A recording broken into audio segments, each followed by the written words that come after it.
नमस्कार साथियों, Thar GS education centre में आप सभी का हार्दिक स्वागत है, अभिनंदन है। यूट्यूब की श्रृंखला में जो एजुकेशन से संबंधित जितने भी वीडियो आ रहे थे उसी श्रृंखला को आगे बढ़ाते हुए आज हम राजस्थान के सबसे कम उम्र में समाधिस्थ हुए लोक संत श्री जसनाथ जी महाराज के बारे में पढ़ेंगे, जिसमें आपको जसनाथ जी महाराज की जन्म तिथि और उनके जीवन परिचय के बारे में और उनके द्वारा 36 नियम दिए गए उनके बारे में अध्ययन करेंगे। तो शुरुआत करते हैं जसनाथ जी महाराज के बारे में। उनका जन्म कब हुआ, कहाँ हुआ और उनके माता और पिता का क्या नाम था। तो शुरू करते हैं जसनाथ जी महाराज के बारे में।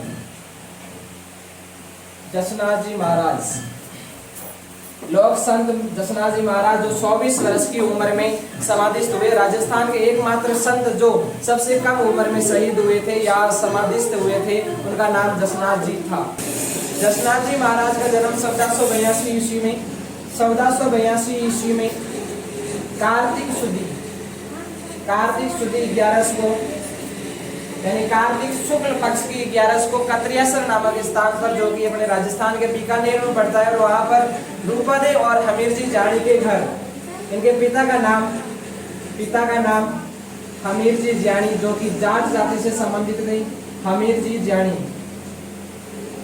जाट घराने से संबंधित। उनकी माता का नाम रूपादे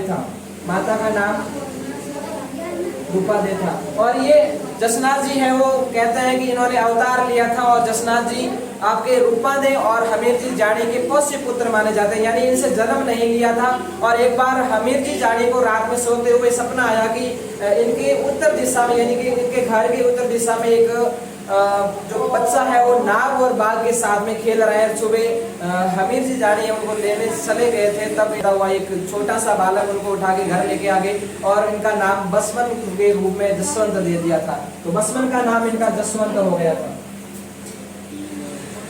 जब हमीर जी जानी है वो छोटे बालक को नाग और बाघ के साथ में खेल रहे थे, उनको लेके आए तो उनका नाम घर लाके दिया जसवंत नाम से।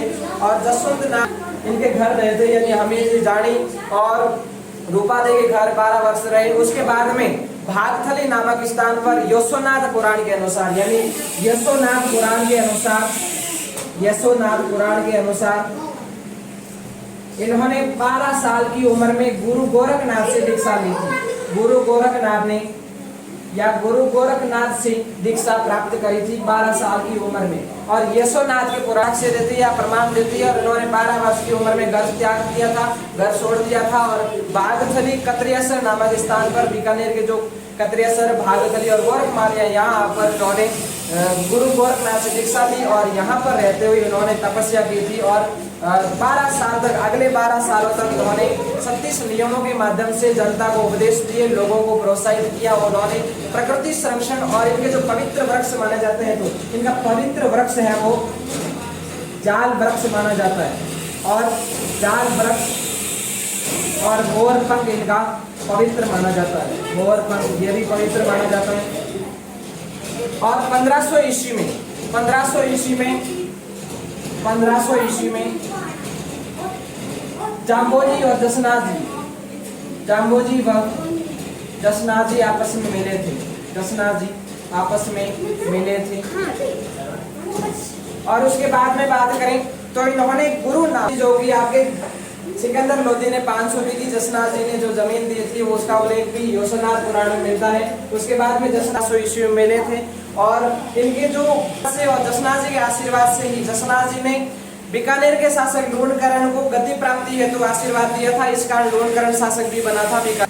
और के प्रमुख शिष्य माने जाते हैं, उनका नाम था हारू जी नाम था, जो कि जब लोहा पांगल का अहंकार था या उस समय आतंक था लोहा पांगल का उस क्षेत्र में कत्रियासर के आसपास, और उस आतंक को एक अग्नि को दिखाकर या अग्नि के माध्यम से उनका अहंकार सूर किया था और समराथल गुरु भाई जाम्बोजी के पास जाने का आदेश दिया था। और इनके प्रमुख शिष्य थे हारू जी। और हारू जी जसनाथ जी जब समाधि ले लेते हैं तो जाकर वहां सेवा कीजिए, उपदेश दीजिए लोगों को।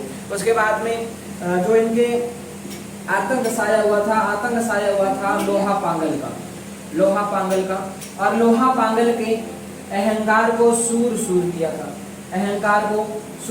किया और जसनाथ जी के पास जाने का उपदेश दिया था। और आपके जसनाथ जी के पास या जाम्बू जी के पास, जो कि मेरे गुरु भाई माने जाते हैं, उनके वहां चले जाइए और वहां उपदेश दीजिए और वहां लोगों की सेवा कीजिएगा। उसके बाद में उन्होंने गुरु नाम के स्मरण को मोक्ष प्राप्ति हेतु महत्वपूर्ण माना था। जसनाथ जी ने लोगों को उपदेश दिया और उन्होंने कहा कि गुरु नाम के स्मरण से ही मोक्ष को प्राप्त किया जा सकता है। और जसनाथ जी थे वो निर्गुण परंपरा के संत माने जाते हैं। निर्गुण परंपरा के, तो निर्गुण भक्ति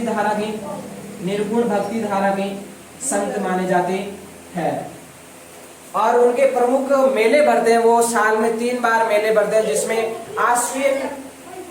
आश्विन शुक्ल सप्तमी को, कार्तिक शुक्ल सप्तमी को और माघ शुक्ल सप्तमी को। यानी साल में 3 बार मेले भरते हैं, जिसमें आश्विन शुक्ल सप्तमी और कार्तिक शुक्ल सप्तमी और माघ शुक्ल सप्तमी। और इनमें जसनाथ जी ने वो जनता को या लोगों को उपदेश के थ्रू 36 नियम दिए थे, जिसमें जो कोई जात हुए जसनाती उत्तम करनी राखो आसी, रहा सलो धर्म अपना, वो भूख मरो जीव न भगो, शील स्नान सांवरी सूरत पाठ, जोत पाठ परमेश्वर मूर्ति। इस प्रकार से जो इनके नियम माने जाते हैं 36, वो नियम जसनाथ जी महाराज के द्वारा लोगों को प्रदान किए गए, जिसका अनुसरण आज भी जसनाथ जी के अनुयायी करते आए हैं। और लोक संत जसनाथ जी के राजस्थान में 5 प्रमुख पीठें माने जाते हैं, जिसमें पहली पीठ है पांचला सिद्धा, जो कि नागौर जिले में स्थित है, उसके बाद है पहली है पांचला सिद्धा, दूसरी है मालासर, तीसरी है पूर्णासर, चौथी है वो बमलू और 5वीं है वो कतरियासर। पांचला सिद्धा है वो नागौर में स्थित है। बाकी सारों जो प्रमुख पीठ है, धाम है, वो है आपके बीकानेर जिले में स्थित है। और प्रमुख पीठ है वो कतरियासर, बीकानेर में स्थित है। वहीं पर साल में 3 बार मेले लगते हैं, जिसमें पहला मेला जैसे आश्विन माह की शुक्ल पक्ष सप्तमी को, और उसके बाद में मेला भरता है कार्तिक महीने की शुक्ल पक्ष सप्तमी को, और माघ शुक्ल सप्तमी को इनमें मेले भरते हैं। प्रमुख पीठों के बारे में बात करेंगे। और पूर्णासर वो बीकानेर में, बमलू बीकानेर में और कतरियासर इनकी प्रमुख पीठ मानी जाती हैं, वो भी बीकानेर में स्थित हैं। की उम्र में ही समाधिस्थ ले लिया था और इनकी पत्नी का नाम माँ कालल दे था, और बाद में इन्हीं की पूजा होने लगी थी और शक्ति माँ कालल दे के नाम पर होने लगी थी। आज के लिए इतना ही, थैंक यू। आगे वीडियो